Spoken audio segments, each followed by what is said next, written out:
Voici la vérité.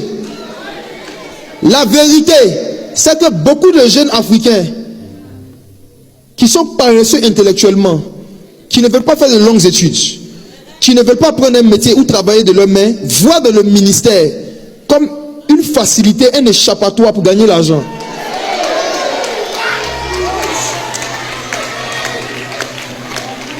De cette histoire de réveil dont nous parlons, vous voyez certains jeunes qui sont capables de prier pendant 12 heures sous la pluie. Et quand Dieu vous montre les motivations de leur cœur, j'ai vu un hier, vous savez, Daniel Manam a organisé un programme de 24 heures de prière. J'étais là-bas. C'est de là-bas que je suis venu ici. On était là-bas depuis hier soir jusqu'à ce matin et tout. On n'a pas dormi. Un moment, il a plu et j'ai vu des jeunes qui étaient restés sous la pluie qui priaient. Et le Saint-Esprit m'a dit, regarde, je te montre quelque chose. Et il m'a montré une vision. Il me montre que ce jeune-là, c'est un étudiant. Il y a un exposé qu'on lui a donné. Ça fait plus d'un mois. Il n'a pas rendu l'exposé. Et il dit qu'il sent l'appel au ministère. Donc, la façon dont il est en train de prier là, ce qui le motive à prier comme il prie, c'est parce qu'il rêve que Dieu lui donne un don de prophétie, un petit don. Juste un peu. Il va commencer son ministère. Il va abandonner les études. Tous les jeunes qui veulent être utilisés par Dieu parce qu'ils veulent fuir les études sont des ennemis du réveil spirituel.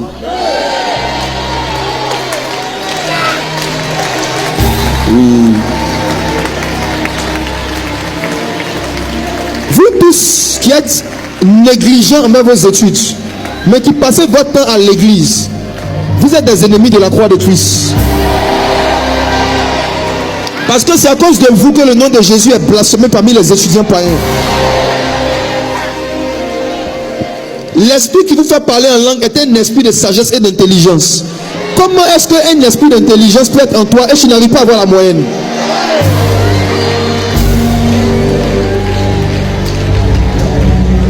Est-ce que je peux prêcher? Prêche!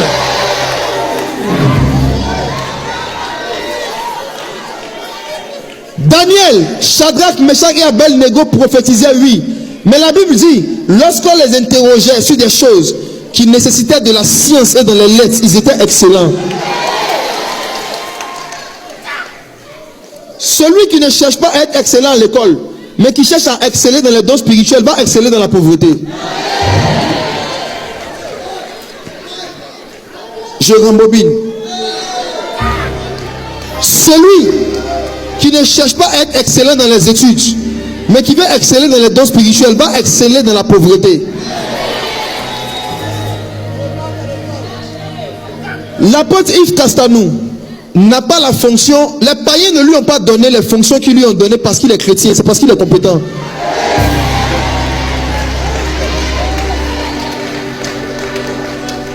La seule preuve de l'onction que des païens peuvent avoir, c'est vos résultats socio-professionnels.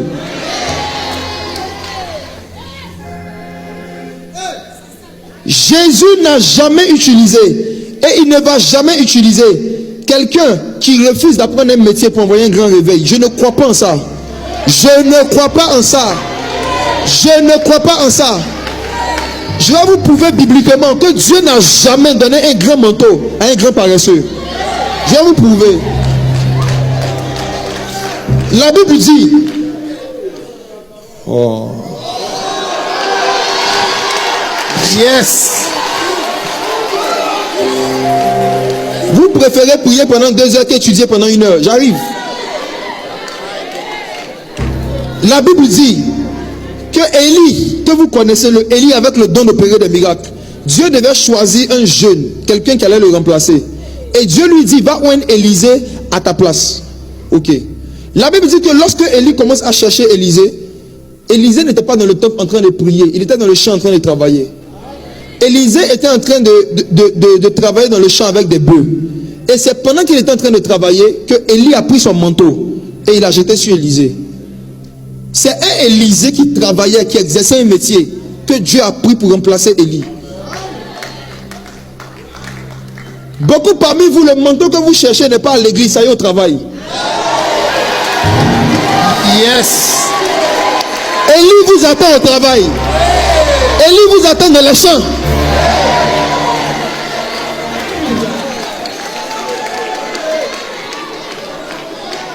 Vous allez voir que lorsque Dieu voulait détruire la terre au temps de Noé, il a choisi un homme qui était assez courageux pour construire seul un bateau. Noé a construit seul, lâche. Vous pensez qu'un paresseux, Dieu peut lui confier un tel travail?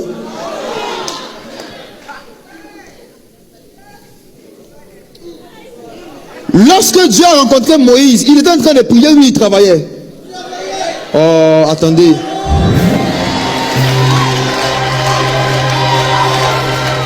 Moïse faisait quel métier?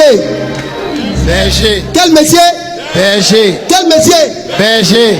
C'était pendant les heures de travail qu'il a vu le buisson ardent ou c'était pendant les heures de prière? Les heures de travail. Yes.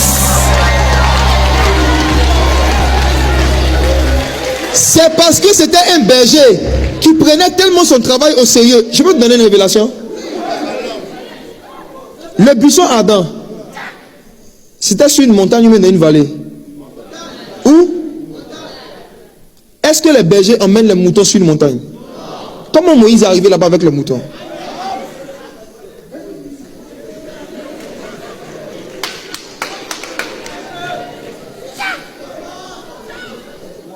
Moïse était un berger qui se surpassait dans son travail. C'est pourquoi Dieu lui a donné la charge du réveil.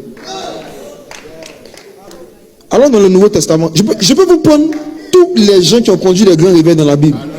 Je vais même sur Jésus. Quand Jésus est né, de 12 à 30 ans, il était intercesseur ou il était charpentier? Charpentier. Hey! Ce n'est pas un Jésus au chômage qui a été oué par le Saint-Esprit.